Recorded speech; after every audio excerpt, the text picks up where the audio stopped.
Welcome back to another edition of the Snakes here on OOTP 23. We are here at July 11th. It's a couple days after the draft here. And as you can see, Madison Bumgarner has just collected career strikeout number 2,000. So congratulations to him. And we are going to be just simming up for the rest of the season here. Just monitoring how the minor leagues are doing, and then seeing maybe we can continue playing well and make the playoffs like we're on pace to do right now. All right, so we're here a couple days later. It's June 17th. As you can see, JB Wendelken has not been great this season, currently on a cold streak. Just really not performing how you would hope. 64 ERA plus, 135 FIP minus. Not great whatsoever. So we're going to be sending him down. I believe he does not have, yeah, he does not. So he's a guy who's going to be waived and D.F.A'd here. Probably just pass through minors if he does clear. And that's going to open up a spot for JB Bukauskas, who's currently on a rehab assignment. He's been very weird in AAA. He's striking out a decent amount of guys, but he's also walking a decent amount. Solid ERA, FIP minus. He's going to come up after pitching 21 innings on his rehab assignment down there. 4 games started. So JB Bukauskas is back up here in the big leagues with the D-backs. We're also going to be bringing back Ali Perez. He's pitched 4 innings down on a rehab assignment. He's, I didn't really need too much from him in AAA. He's got a few innings. He's going to come back up, and to make room, we are going to be sending down Humberto Castellanos, who has not been good here in his 17 innings in the big leagues. So he's going to go back down to AAA Reno, and taking his place up here in the big leagues is going to be Ali Perez back with the team. And unfortunately, we have another injury to our team here, elbow inflammation for Luke Weaver. He's going to be out for 5 weeks. He has been, I literally just checked like a couple days ago, he was pitching a little bit better here, at least ERA-wise. Not a great FIP minus, but a decent ERA plus here as a follower compared to what he was doing as a starter. So that was working with him at least a little bit, but he is actually going to be on the IL now for quite a long time now. We are just going to bring Joe Mantiply back up to the big leagues here. He's been solid in AAA, so we're just going to bring him back up. And he's going to take Luke Weaver's spot in the staff. So here's the adjustment we made to the rotation. Caleb Smith is not going to be getting time as a starter. He's been good just overall this season in 56 innings. If we take a look at his splits, he's gotten some time. I believe 2 of these starts was when Madison Bumgarner was on the IL earlier in the season. 3 of them were as an opener. So he's just been all around good. So we're going to put him in the rotation instead of Weaver while he's out, while Merrill Kelly is just now back to being a regular starter at the number 5 spot. But if he continues, he's not been the worst this season. He's been fine, I guess. I mean, he's projected to get a 2 RWAR. Just very mediocre, which, he's a 5th starter, so, what can you really ask for? All right, so it's July 1st, which means that the International Amateur Free Agent signing period is now open. As you can see, these are what the rules are because I have the hard cap unchecked. First one I'm looking at here is Jorge Montellano. Look at that bat. Pretty insane bat. Leader. And he does not even want the max. I'm sure other teams are going to bid with him, so I doubt we're going to be able to get him for 3.2. He might end up getting ramped up to above the cap. But never mind. We don't even have enough money to sign anybody. We don't have... Never mind. I totally forgot that because we're in a rough money situation, that our international amateur free agent budget is only $2,500,000. So we're only going to be trying to sign guys for less than that.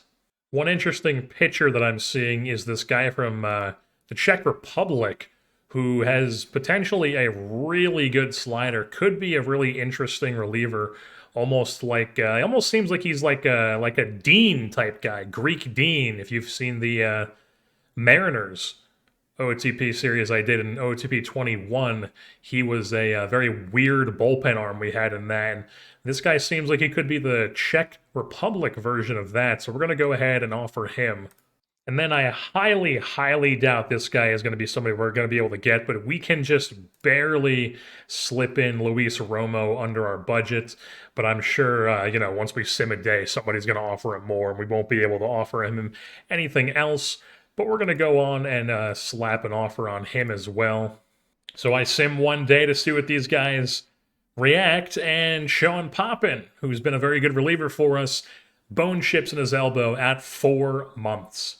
Since we added Poppin to the 60-day IL, opened up a spot in our 40-man roster here, and Blake Workman is a guy who we just recently called up from AAA Amarillo because he was pitching very well down there, and he's been pretty solid in AAA here since coming up.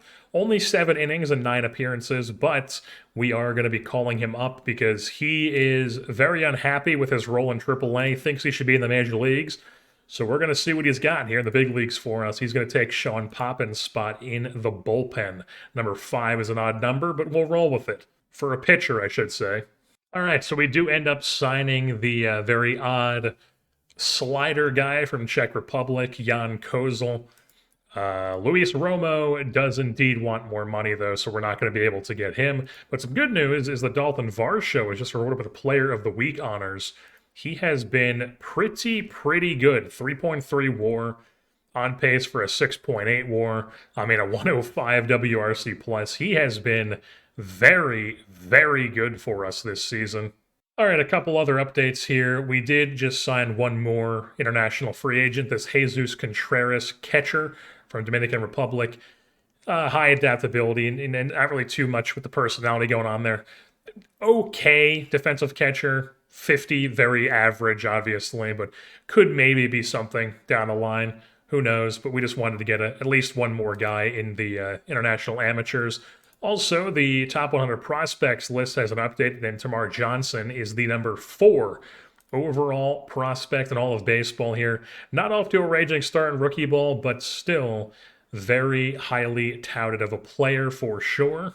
If we take a look at the top 100 prospects of the batters, Jordan Lawler, Tamar Johnson, and Corbin Carroll are all here for us as hitters.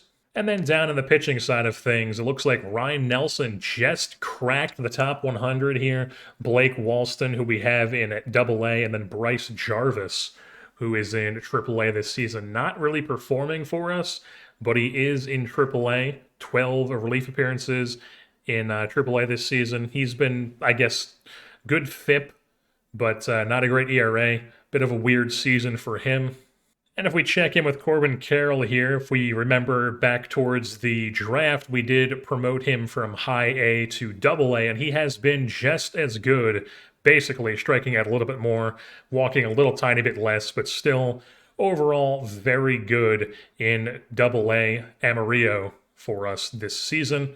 There is still all of July, all of August, and then most of September left in the regular season, even in AA. So Corbin Carroll could end up being in AAA. I'd probably want to leave him in AA for like maybe a few more weeks, check in with him maybe once we're towards the trade deadline, and then decide if I want to move him up to AAA and see what he can do up with Reno. Joe Mantiply, 16 innings here in the big leagues. Hasn't been really anything too special here, and I don't really want him to be an opener. We're going to make some adjustments here to the staff. So Mantiply is going to go back down to AAA. And if you take a look here, we have a few guys on rehab assignments, but the main one I want to talk about here is Edwin Uceda, who was very good for us in the big leagues while he was up. He is going to come back up to Arizona in the bullpen like he was. So if we take a look at what the rotation and bullpen looks like right now, few changes. Bumgarner, Davies, and Merrill Kelly are now all followers. They've all come on a rough spot here as of recently. Kelly has done his best pitching this season as a follower, while we have a couple different openers this time around, but it's going to be Edwin Uceda and Ryan Nelson, 2 guys who could definitely be starters if we really wanted them to, in Uceda and Nelson. They're going to be the openers for us, and hopefully this strategy works, because I don't really want to tail off here towards the end of the season. That would be tragic. Oh, also Blake Workman is an opener as well. He's only pitched 3 innings since coming up, so we can't really judge anything based on that. But I do feel like I trust him to be an opener more than Bukauskas, who was an opener for a while. And if we take a look, 6 starts as an opener here in the big leagues, or I should probably pull this up. 2 starts in the big leagues as an opener in the major leagues. Not good at all. Got absolutely rocked in both those appearances. So we're going to keep him rolling as just a reliever. Also, Carson Kelly has completed exactly half of his rehab assignment. He's fine. He'll be coming back up here. Herrera and Centeno held the fort down for a bit, both of them with like very slightly below average WRC pluses here, but Centeno is the one going back down because he is our 3rd catcher at this point in time. We're going to have to DFA him to get him off, though, because he does not have any options. And Carson Kelly is coming back up to the big leagues. All right, it is July 17th, and another update we have here is that the All-Star Game rosters have been announced. So let's see who has made it for us. Caleb Smith is one of our representatives as a pitcher. And Dalton Varsho. That's probably what I expect. Caleb Smith's probably a bit of a surprise. I mean, I guess he has been really good. I just thought that he, since he was mainly in the bullpen this season, he wouldn't really have gotten a shot. But I guess so. So Caleb Smith does make the All-Star team, and so does Dalton Varsho, who, if we take a look at, where am I? Here we go. Overlooked him like 6 times. Still very much on pace, being a very, very solid center fielder for us. Alrighty, so we have a decision to make here. David Peralta is done with his rehab assignment. He was down in AAA just tearing things up, or not tearing things up, but he'd actually have a pretty solid slash line, but he seems like it was just about league average. It is the PCL, though, so I mean, that's pretty expected. The guys go down there and hit a lot. But he's off or it's time for him to come off the rehab assignment. But unfortunately, we just have a pretty stacked Major League roster right now, or at least don't really have an open spot. Hummel's currently on a cold streak, but he's been hitting leadoff for us against lefties where Peralta usually plays the lineup in left field, and he has been just, doing his thing, walking quite a bit. He's been very solid for us through 164 plate appearances, and I don't want to get rid of him. So Hummel's going to stay, Dubois stays, Luplo stays. Buddy Kennedy has been playing DH for us because I wanted to get him some ABs, and Seth Beer just wasn't really doing it for me. Kennedy started off slow, but he's been very much better as of recently. So we're going to keep him in the DH spot for now, and we're actually going to send... Seth Beer has an option, right? Yeah, he doesn't have any options used. Yeah, still has all 3 options here. So we're going to send him down to AAA Reno, at least for the time being, while Peralta comes up and plays. And maybe we trade Peralta here at the deadline for maybe a reliever or something, because he is on an expiring deal. And obviously we are still competing, but we're a little bit less out of it now. We're a little bit more out of it. 5 games back in the division, not leading the NL West anymore. We are currently in a wild card spot, but it's not like David Peralta has been a huge part of our team here. And if we can get something for him, I would be for that. Alrighty, so it is July 25th, and like I said, we are 5 games back in the NL West, and then also currently sitting, because we are, it seems like, tied with the Dodgers? Or no, not the Dodgers, the Mets, I guess. I guess the Mets are basically right behind us. I don't know how the playoffs work anymore, to be quite honest with you, but seems that we are in a good spot here for the playoffs. Currently sitting in the wild card, it seems. We take a look at the expanded standings, and we do actually have a plus 65 run differential, which is actually better than the division-leading Giants. And it is, basically pretty similar to the Dodgers. They don't have they don't have a much bigger run differential than we do. So definitely, we're a very solid team this season. 3-7 in our last 10 is not great. And David Peralta, in the 113 plate appearances he got in the big leagues with us before getting hurt, was performing fairly well. Had a pretty solid slash line, 125 WRC plus. Not really walking, but he was hitting a decent amount. And we do currently have him listed as the left fielder. Well, Hummel DHs against righties, and then against lefties, Buddy Kennedy DHs, and it's Thomas and Luplo. We do have a couple guys on cold streaks right now if we sort by WAR. Rojas and Hummel are both on cold streaks, but Varsho's been tearing things up. Rojas all season long has been good. He's on a cold streak now, but he's still been good. Ahmed, 96 WRC plus. You take that with his glove. Marte's been turning things around. Carson Kelly's back. Alec Thomas has been solid. Pavin Smith has been good. Dubois obviously been a very good outfielder slash all over the place guy for us. Herrera's been fine as the backup catcher. Luplo's been good as the only against left-handed corner outfield guy. And even Buddy Kennedy's starting to come around. Cooper Hummel's been good as the leadoff guy. So, I mean, do we really need Peralta? We could always call up somebody else. And the thing is, I feel like we need pitching, especially with the injuries that we suffered. I mean, Luke Weaver is coming back soon, but it's not like he was good for us. Ian Kennedy's out the rest of the year. Sean Poppin was one of our best relievers. He's out for the year. Geraldo Perdomo's, I mean, he barely even played for us this season. He's out for the year. Christian Robinson's still on the restricted list. And then, it's not like we have anybody down in AAA who's ready to come up and just be a beast for us. I mean, in the big leagues, we got Workman, who did not work out as an opener. He just did not do well as an opener at all. We have him as a void high leverage right now. Bukowskis has been doing better as just a reliever. Ryan Nelson has been good. He was on a hot streak, but he's now, I don't know what he's unhappy for. His role on team, I guess because he wants to be a starter. So, I mean, I could move him to the rotation while we take somebody like, we see Merrill Kelly is currently on a hot streak. Kayla Smith's been good. I feel like we could get ourselves, Uceda's been good. We could go out ourselves and get a pitcher.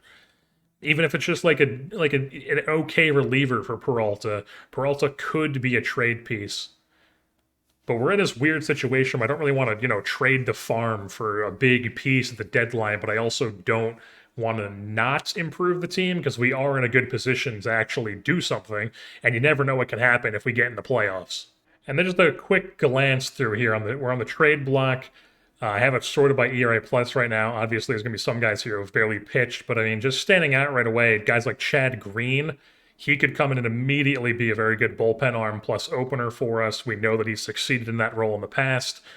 Matt Strahm has actually been very good in the major leagues, but for whatever reason, he's currently in Worcester, even though it doesn't seem like he's on a rehab assignment, so I don't really know what that's about because he's been very good in the major leagues here, and they have him on the trade block, so they're trying to get rid of him. Just a quick little shop of David Peralta here, and I mean, he's not exactly a guy who has a huge trade value, so it's basically just getting rid of his contract that's expiring, and we could get the absolute sicko Wall Street man, Ross Stripling, who has been okay with Toronto. He's pretty solid. Could be a guy who helps us here despite me not very much enjoying him. Or they're just taking on Drew Pomeranz's contract who's been very weird this season. Only 14 innings. Good ERA plus, not great FIP. Out of those two, Stripling is definitely the one that I would be more interested in because he could come in and definitely be an opener, even a starter for us if we really wanted him to. Here's one thing that I've been able to work around a bit here. David Peralta to the Red Sox for Matt Strahm, who, like I said, been very good for them. For whatever reason, they have him in AAA at this very moment. We send them Peralta, but we have to retain 65% of his deal because that's the only way I could make it work with the money. And then we just throw in JB Wendelken as one of the make it work guys who popped up. And he is just a total, just random reliever who we don't really care anything about. We can actually make it even more interesting. I'm much more willing to do this. Adrian Del Castillo, a catcher, hitting pretty well in high A for us this season, but I mean, he's a catcher who can't really catch, kind of useless to me, but he's got a decent amount of trade value. We give them Christian Walker, who is not good for us, has been in AAA. Good in AAA, but, we don't really have a spot for him in the big leagues here. They get him. He makes the money work. Also, with JB Wendelken, who we said is a reliever who doesn't really work. So we're going to pull the trigger on this. We're going to get Matt Strahm from the Red Sox. They're trying to trade him, so we're trying to get him. And then, boom, we immediately get the trade for an all-star achievement because Matt Strahm was an all-star for this season. And it does make sense that they would want to trade him because they are a team with a negative run differential and they are below 500. Not exactly a team trying to compete at this very moment. And if we just take a look at our team stat rankings here, as we can see, we've been a very good offense this season. Fourth most runs scored. I believe that's just in the National League, but still very good. Best batting average as a team. Second best on base. First in OPS. Best batting WAR. Best WOBA. Not hitting home runs, not stealing bases, but we are stealing them efficiently. The thing that's really costing us this season has been our starters and just pitching in general. But bullpen's been very good. Defense has been very good. It's just middle of the line pitching, but good bullpen, and just not a good starter rotation whatsoever. So we could definitely add on pitchers here. Go full bullpen if we get another arm along with Strahm, just go like full raise, limit pitch counts, stuff like that. Or we could bring on Ross Stripling like I saw in that trade offer that the Blue Jays were going to give me. And the Blue Jays are very much not in the mix right now in the playoffs. They are well below 500, even below the Red Sox in the standings. And we are going to go ahead and do this Ross Stripling for David Peralta, just straight up deal. We get the veteran arm, they get Peralta the rest of the season. He has been solid this year, like we saw his stats. ERA plus solid, FIP minus solid. He might be a starter for us or an opener. I haven't decided fully yet, but if we take a look at his splits here, he's been very good all year long except for June. So he had a bad month of June, not even really that bad, just kind of meh, but very good July, very good May, very good April. So I'm confident he's going to be able to continue to be good for us here as the rest of the season comes along. And he will probably just be let walk in the offseason like we would have with Peralta. At least now we get something that can help us with our run here to the playoffs. Yeah, even our GM says I'd make this trade in a heartbeat, so we're doing just that. We do need to open up spots in the bullpen here. Blake Workman, only 4 innings, but hasn't been good. Currently on a cold streak, so we're going to send him down to AAA. And then we're just going to roll with a 3-man bench for now. We may make some changes later, but for now, we are going to roll with a 3-man bench here at the Major League level. Alrighty, so here's what the pitching rotation looks like. As you can see, the rotation 1 to 5 is Zach Gallen, Caleb Smith, Madison Bumgarner, Stripling as a follower, and Merrill Kelly as a follower. Merrill Kelly has done his best pitching of the season as a follower. If we take a look at his splits here, as a reliever, he's had 6 appearances. Much, much better as opposed to as a starter with his 12 appearances. So we're going to keep him rolling as a follower while Ross Stripling's basically been used as a follower, but not exactly this season. So he was in AAA starting for them, pitching well, comes to the big leagues here. He's got 1 start, 9 relief appearances. He's been good. But, I mean, he's had 28 innings in only 10 games. So he's clearly pitching multiple innings out of the bullpen. So we're basically just going to be using him like that out of the bullpen as a follower, while Oseda and Nelson remain the openers. If we take a look at how they've done as a starter, Ryan Nelson, 14, that's all of the numbers here. I should probably put it in Major League.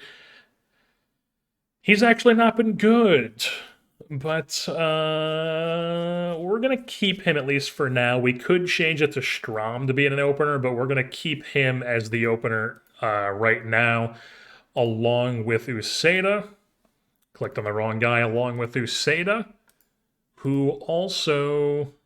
He's been very good. He's been very, very good as the opener. Extremely good in those 3 starts that he's gotten. Very good in the bullpen as well. So we're going to keep rolling with those 2 as the openers. If Nelson continues to struggle, though, we will take him off that opener role and just have Matt Strahm end up be the opener, who we just acquired from the Boston Red Sox here. And then as you can see, Zach Davies is now just in the bullpen as a long relief man, avoiding high leverage as just an emergency starting pitcher. We're not really trying to have games be decided by Zach Davies here. we're going to definitely not allow that to happen. He's just kind of there to be there because I don't really want to send him down because it's kind of not really worth it. Maybe it is. I don't know. He does have a team opt-out next season. So we could potentially get rid of him in the offseason, which is probably what we're doing. So I just did a quick little shop player here for Zach Davies because he's a guy who, like I said, has a team option for next season. So he's probably not going to be back next year anyways because he's not going to be good. He hasn't been good for us. Not really, just extremely average innings eater is really what he is. We don't really need that. I don't really want that on the team. He's not going to be a member of our bullpen here anymore. If we take a look at his stats, he had an okay April, he had a good May, and he's been rocked in June and July. We don't want him pitching down the stretch for us. We're going to get something out of him when we can, and I do the player thing for him, and we're just immediately seeing Alec Bohm here. I don't know why the Phillies want to get rid of Alec Bohm. He's probably not as good in this as he is in real life. Definitely just a very solid, like slightly above average hitter here. But I mean, he could immediately come into our team and be a bench bat for us. He's been good in AAA for the Lehigh Valley Iron Pigs. Hasn't been good in 2 stints in the 2021, which was not this actual sim, but wasn't good this season in the big leagues for them. But he's going to come to Arizona here, and we're going to get ourselves possibly a guy who could be a decent bat for us here with the D-backs. And then we're not just getting Alec Bohm. We're going to try to really fleece the Phillies here because, I mean, if they're going to trade him, I have the difficulty up. I don't feel any regret for doing this trade, so we're going to send Zach Davies to the Phillies, who I guess are trying to win now, and they think that Zach Davies could help them, even though he's been very bad as of late. We're going to get Alec Bohm. We're also going to get a couple of relievers from them. Braden Ogle, who, for whatever reason, left-hander, almost 25 years old. They have him in high A for whatever reason. I'd probably move him up to double A, maybe triple A, because I don't really like to bump guys up multiple levels like that just immediately, even though he probably should be in triple A. And then you have Kyle Doey. I'm assuming that's how you say it, Doey, something like Kyle, another left-hander from Cal Poly Pomona. He just very, very good stuff. Very good ratings. A little bit of an issue with the control, but I mean, he's a reliever. That's fine. He also is in Clearwater despite being almost 26. So him and the other guy are guys who could be very solid relievers for us next season. Right now, they're going to be in the minors for us, but definitely guys who are under team control that we could have some solid guys a part of our organization now. So yeah, Alec Bohm is going to be the only one of those guys who comes to the big leagues, while Braden Ogle goes to Double-A Amarillo, and Kyle Doey is going to go to also Double-A Amarillo. And then, like I said, we're going to do a quick check-in here with Corbin Carroll in Double-A here, very end of July, July 29th, and he is still tearing things up in the minor leagues in Double-A, basically the same amount of play appearances as he got in High A. I'm thinking we're going to call him up here if we take a look at what he would be in the PCL. 35 overall, but 80 potential. I mean, I don't want to rush him, but he's about to be 22. I don't usually promote guys like this super fast, but I mean, he could play every day in AAA, or he could just keep cruising here in Double-A to end the season. But I'm kind of tempted to see what he can do in AAA, and we're going to do that. We're going to put him in Reno, see what he can do here. I don't usually promote guys this fast, but he's tearing things up, so why not? So we're here into August now, and taking a look at Buddy Kennedy's stats hasn't really been as good as you would hope. I mean, the 3% with the 3% walk, the 33% Ks, not what you're looking for there in June or July. I mean, just not great. So we're going to be sending him down. He's going to play every day in AAA. And Seth Beer is going to come back up from AAA. And you got to be kidding me. One of our best relievers, Ali Perez, probably already going to retire. Definitely going to retire now. Torn labrum here at, 40 years old? Ali Perez, yeah, 41 years old. Tore his labrum. Went out strong. Very solid season here with the D-backs. But unfortunately, one of our best relievers is now out for the rest of the season. And our guy Luke Weaver is basically pretty much through. He's had 19 innings and 3 starts down in AAA, so we're going to call him up back to the big leagues here. Bumgarner has just been flat out awful here to start this or the rest of the season here. It looks like he had an okay April, solid May, and he just had a bad June, worse July, and he's just gotten off to a awful start here in August. So Bumgarner, definitely a guy who I'm not really looking to have in the rotation at this point in time. He's going to go in here as a long relief man with avoiding high leverage. And Luke Weaver is going to take the spot in the rotation, and he is going to be a follower. Alrighty, so we are here at September 1st. It is time for the roster expansion, and we are going to add a couple guys to our team here. The first one is going to be a bat in AAA by the name of Jake McCarthy. He is a player who has been very good in AAA this season, 2.5 WAR, 105 WRC plus. I mean, fine. He's walking, not striking out too much, 30 doubles, 13 home runs, 20 stolen bases, solid slash line. It is the PCL, but he can come up as a guy who's going to be a pinch runner and also play some backup outfield and maybe even first base for us. But he is a useful bat to have up in the big leagues here, so he is being added to the 40-man roster. And then Humberto Castellanos here, turns out, didn't really have a good season in AAA, nor was he good in the big leagues.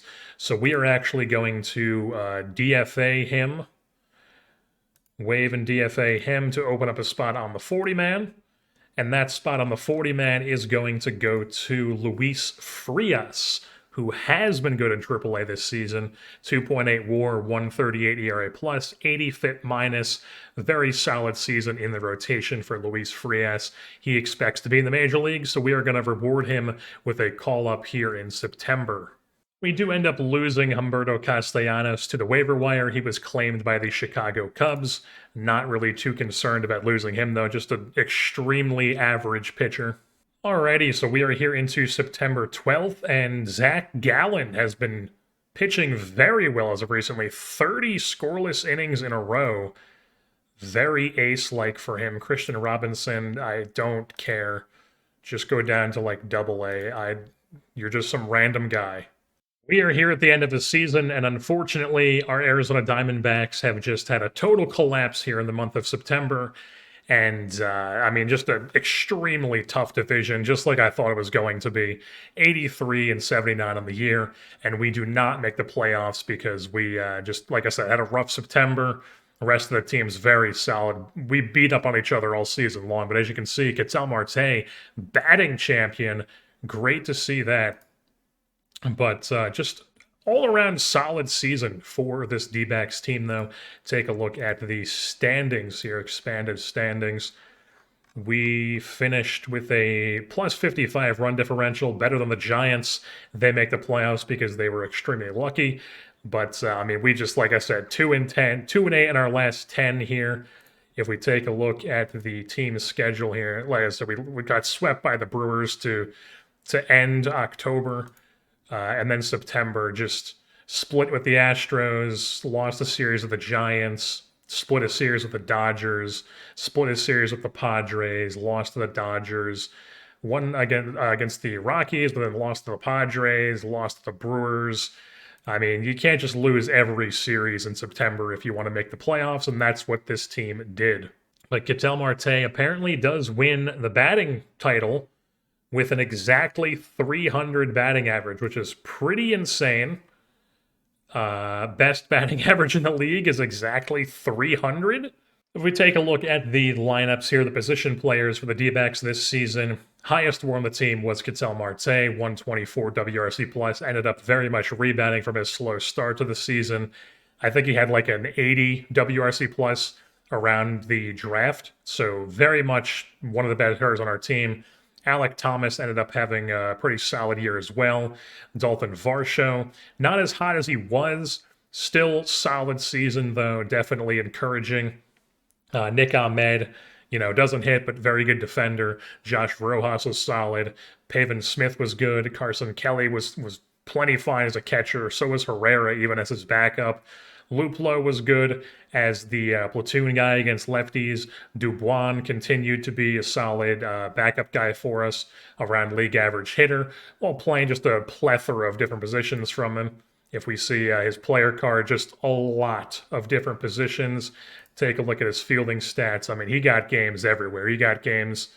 If we just take a look at the major, I mean, there's all major leagues here, but I mean, with Arizona this season, games at second, games at third, games at short, games in left, games in center, games in right. I mean, he played all over the place for us. While Cooper Hummel definitely slumped a little bit towards the end of the season there, but still a solid walk percentage. Definitely struck out a bit too much, but he was pretty solid for most of the season. While Seth Beer definitely disappointing as a DH here. I believe he had a good, if we take a look, yeah, he had a good August, but not a good September. But I mean, the rest of the team didn't have a good September either. Well, then if we take a look at the arms here with our pitchers, Zach Gallen, highest WAR on the team at exactly 4 WAR, 102 plus, or 102 ERA plus, 84 FIP minus. All around a solid year for the South Jersey man. Like I said, he did have that 30 scoreless inning streak. That has been the best season of his career up to this point. Much better than his 2020 season, which was his best season previous to that. So very good to see for Zach Gallen. Caleb Smith, not the 1 ERA he ended with, but still a very solid year, split between the bullpen and a starter. A 3 WAR exactly for him. Solid ERA plus, FIP minus. You know, very good pitcher. I mean, he's got, I believe, 1 more year of team control, it looks like. So I would like to bring him back if we could do so. And then Luke Weaver, Ross Stripling, and Merrill Kelly as the 3 followers, ending the year in the bullpen. Stripling was, I believe, pretty good. He was okay. He was okay as a member of our team in 13 appearances, 70 innings that he got with the D-backs. While, what am I looking for here? Luke Weaver, not the best season from him, I'd say. If we take a look at his, not batting stats, but pitching splits, just with Major League, yeah, I mean, wasn't really any better as a follower than he was as just a pure starter. Pretty similar numbers between both. And then if we take a look, as I'm just tabbing through, I should just go to the pitching tab instead, but Merrill Kelly, I believe, I know he was. Yeah, turns out he wasn't actually any better as a follower. He was for most of the season, and then I'm guessing towards the end of the year, really just fell off a cliff as a follower and ended up being actually better as just a true starter. But we did have some solid reliever years. Ian Kennedy got hurt very early on. He literally just came back like yesterday from his rehab stint that he had, because I think he pitched like 1 inning in AAA and then the season ended. While Edwin Uceda, very good year for him out of the bullpen, 1.9 WAR. Those 15 starts are all as an opener. Just very solid year.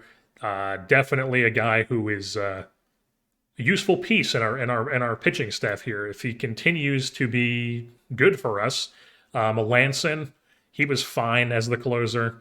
Matt Strom came over from Boston at the deadline. All those starts are as an opener. He was okay, solid, definitely basically around league average, a little bit better than league average for us. I mean, it really just came down to the whole team started stinking, and then the whole rest of the division was better than us down the stretch. Bukowskis had a good year out of the bullpen, was just awful in the 2 starts that he had as the opener, but I mean, overall solid in the bullpen for the American Lithuanian.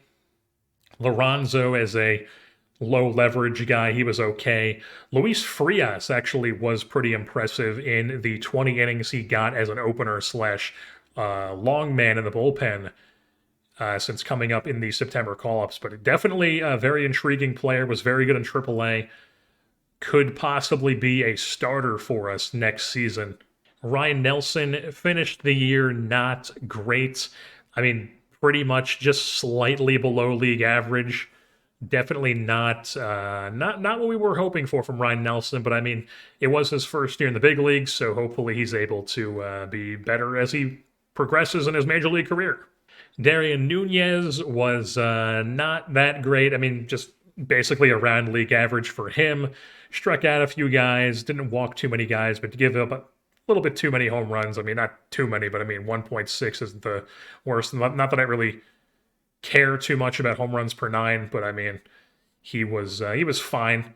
Definitely some nasty stuff though, so probably a guy who will be back because we do have team control for him. And then Madison Bumgarner was just flat out awful. I mean, there's nothing else to say about him. 35 games, 18 of them starts, 17 of them. Some of them were as a avoid high leverage specialist at the end of the season. Some of them were even as an opener. Some of them were as a follower. Just not good. Not good for Madison Bumgarner.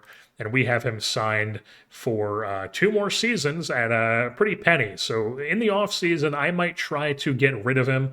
And by might try, I mean I am 100% going to try, but it'll be just coming down to if we're actually able to do it and get him off our books. That is wild. We're here taking a look at the league leaders, and if we can see here the batting average, the top 4 guys are all members of the American League. So the best batting average in the National League was Ketel Marte with exactly 300. Benintendi hit 323, won the batting title in the American League. While Joey Gallo had 52 home runs for the New York Yankees. What else are we looking at here? The best OPS was Bryce Harper.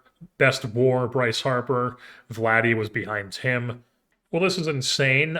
Terrence Gore led the league in stolen bases at 54 on the season. That, yes, the pinch runner from the Royals World Series runs, Terrence Gore, was apparently on the Phillies this season and managed to pick up 54 stolen bases in a little over 300 plate appearances, like 375, and a 257 OBP, but managed to swipe 54 bags. Pretty insane. It's also worth mentioning that Dalton Varsho was third, tied with Joey Gallo for most runs scored in baseball, while the hits leader was Tim Anderson, but Ketel Marte had the third most hits in Major League Baseball. Highest OPS plus in the league was Bryce Harper, Vlad Guerrero, Kyle Tucker. Not too many surprising names there. Benintendi, very good year for him with Kansas City. Take a look at his numbers. 5 WAR, 153 WRC plus. Doesn't strike out at all. 53 doubles, 21 home runs. Very, very good year with the Kansas City Royals for Benintendi. Well, on the pitching side of things, the ERA leader in Major League Baseball was Drew Rasmussen of the Tampa Bay Rays. Taylor Rogers up there as well. Max Fried, old man Max Scherzer. Liam Hendricks led the league in wins, had 19 wins as a reliever, not even a opener, just a pure reliever. Got 19 wins. That is wild. He's not even on the on my page because I don't basic pitching stats. I mean, yeah, he got saves and wins, 34 saves, 19 wins. Very weird season. The highest WAR among pitchers belonged to Garrett Cole. Aaron Nola, the Phillies, was even up there. Max Scherzer, Fried, Rodon, Sonny Gray. The most strikeouts, also Garrett Cole. Basically like 20 more than, or not 20, not quite 20, like a little over 10 more than Max Scherzer with 291 strikeouts on the season. Also led the league in innings pitched. Shocker, Garrett Cole is good at baseball. The only leader we had on any of these pitching leaderboards is the most holds in baseball, Mark Melancon, 27 holds. I mean, that's because we had a stopper. We don't have a true closer on this team. We just have a solid bullpen full of guys who all work multiple different roles. Melancon being a stopper at the back end of our bullpen. Solid year for him, like I said. Led the league in holds. And then if we take a look at the fielding leaders, I don't know why Alek Thomas has 165 games played. And it says because there's not 165 games in a season. And he even says only played 157, so I'm not really sure what that's about. But the third best zone rating in Major League Baseball was Nick Ahmed with a 17.6 ZR. Also had the 6th best defensive efficiency. Also, we take a look, the caught stealing percentage, JT Realmuto, that's not surprising. Best pop time out there. Catcher ERA, Brandon Nimmo. That is very interesting. And then the framing runs, shocker, Austin Hedges just blowing away the competition with the best framing runs in the big leagues. I don't normally look at the streaks page, but I did remember that Zach Gallen had 30 scoreless innings this season. So just taking a quick look at here, we've got a couple guys who scored in 10 straight games, and Pavin Smith and Dalton Varsho. Edwin Uceda had 15 straight undefeated, 15 straight, I'm assuming that's just wins in appearances. No, he only had 3 wins, so I guess just not really sure what that is. 15 what? Ketel Marte apparently had 7 ABs in a row where he got a hit.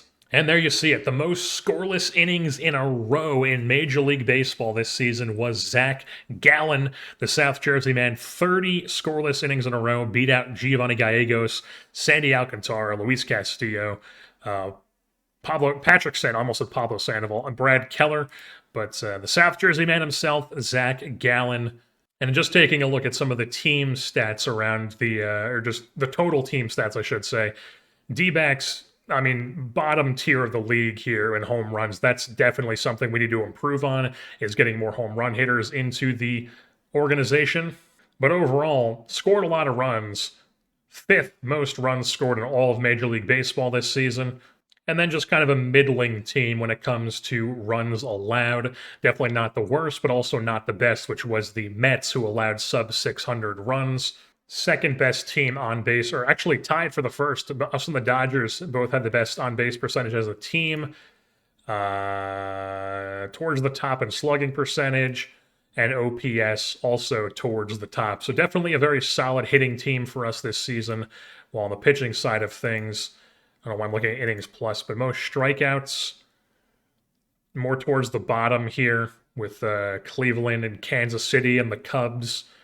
And then team ERA, more towards the bottom. The Rockies had the most by quite a bit. A 5-team ERA, not great. Overall, very solid year, like I keep saying, for our Snakes, but we do still have some things to improve on, some things that we need to try to get rid of off our roster, like albatross contracts, like Madison Bumgarner. Definitely don't want that on our team next season.